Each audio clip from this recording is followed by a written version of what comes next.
Turkey is about 90% Muslim country. It's like the moment that you're born, that's like, okay, you're Muslim. You're just stamped with it. Because you just happened to be born in Turkey. When we lived there, we had some type of understanding of God. It's a general fear. It is more like a fear than a reverence, if you will. So it was a real fear.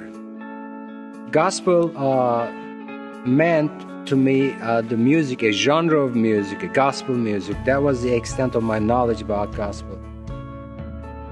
We were involved in textiles and exports to U.S., and the company that we were dealing and doing business with, they underwent a big structural change, and at that point, we decided to part our ways with them. But meantime, we always wanted to move to the United States. Since we were going to start from scratch again, we said, why not in the U.S.? Why not now?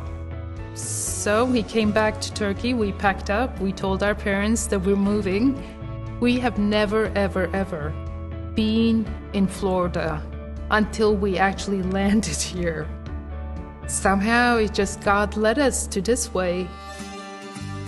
We didn't know much about Christianity. We would watch people getting in and out of the churches during the Christmas time, and we always wondered, what if we showed up there, would they even let us in?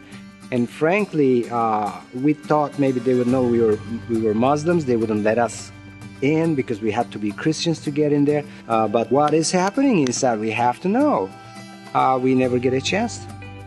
This job became available, which was in medical care, healthcare, which I have no knowledge of. It is like total opposite. Textiles background to healthcare, and somehow the director decided to hire me.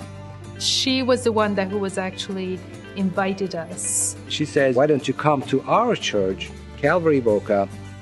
It's an afternoon service or yes, midday, 3 o'clock service. This is December 24th, 2009. After we were actually saved, that everybody was saying, well, she prayed for you constantly. We dressed up, thinking appropriately, and we went there. Service started, and I was looking for the stage, and then there's this screen, and there's this person on that screen. He's saying something, I'm listening. I got overwhelmed. I started crying and shaking and weeping, and I'm looking for an exit sign so that I can stop this embarrassment and just get myself out of there. But I couldn't see the exit sign. And something just stood me up. Just grabbed a hold of me and just stood me up, and I started walking down that aisle without knowing where I was going. Turning back, Emine's just walking, like probably 10 seconds after I walked in.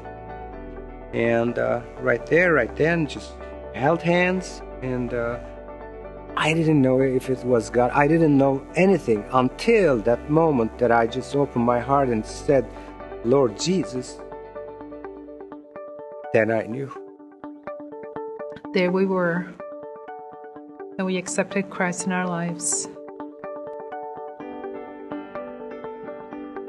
We came home after the event. We were like emotionally very excited. And I was so wanting to learn, so wanting to read, because 52 years almost that I was lost.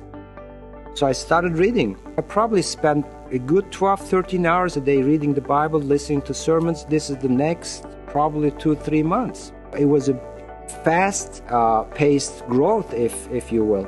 I lost interest all of a sudden towards the alcoholic beverages. I had a radar detector in the car. The very next day, I got rid of that radar detector. Quitting smoking.